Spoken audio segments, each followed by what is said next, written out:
মহানগৰীৰ চচলত NHM কৰ্মচাৰী বিক্ষোভ প্ৰদৰ্শন কৰ্মবিৰতি আৰু অৱস্থান ধৰ্মঘটৰ প্ৰতিবাদ সাব্যস্ত আৰু বিভিন্ন জিলাৰ পৰা আহিছে কৰ্মচাৰীসকল চৰকাৰী স্বাস্থ্য কৰ্মচাৰীৰ দৰে সম দৰমহাৰ দাবীত প্ৰতিবাদ আৰু অন্যান্য সুবিধা তথা ব্যৱস্থাৰ দাবী জনাইছে চৰকাৰলৈ NHM অৰ্থাৎ নেশ্যনেল হেল্থ মিছন ৰাষ্ট্ৰীয় স্বাস্থ্য অভিযানৰ কৰ্মচাৰী প্ৰতিবাদ অন্যান্য নিয়মীয়া যিসকল কৰ্মচাৰী আছে তেওঁলোকৰ দৰে সা সুবিধা আৰু দৰমহাৰ দাবী কৰিছে এই সকল কন্ট্ৰেকচুৱেল কৰ্মচাৰীয়ে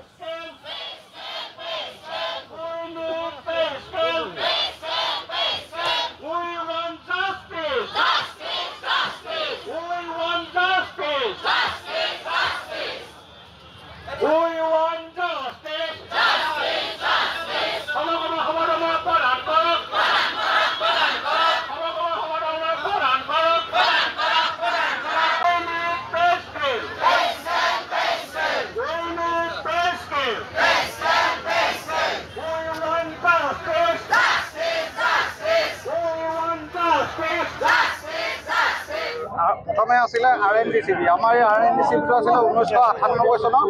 28 নৱেম্বৰত মানে আমাৰ অল আসামৰ ডিব্ৰুগড় ডিষ্ট্ৰিক্টত ইমপ্লিমেণ্ট হৈছিলে তেতিয়াৰ পৰা আমি আজি পৰ্যন্ত আমি কৰি আছোঁ মোৰ এতিয়া ৰিটায়াৰমেণ্ট হৈ গ'ল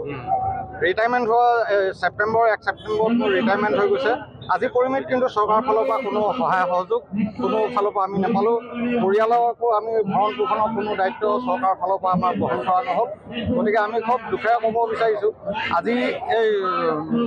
এতিয়া আমাৰ ইয়াৰ পাছতে হ'ল NHMত থাকি NHMৰ আণ্ডাৰত আমাক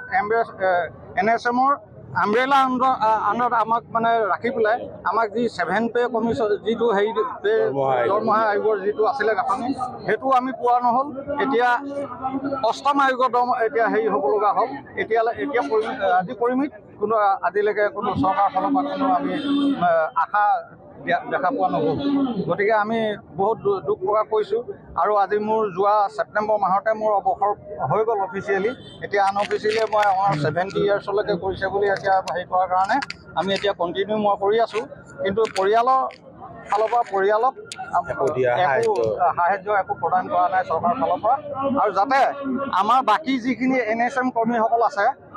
তেখেতসকলক যাতে আমাৰ চৰকাৰে এই সুবিধাখিনি প্ৰদান কৰি তেওঁলোকৰ ভৱিষ্যত জীৱন পৰিয়ালক সুৰক্ষিত কাৰণে যাতে চৰকাৰে এইখিনি প্ৰদান কৰে চৰকাৰলৈ মোৰ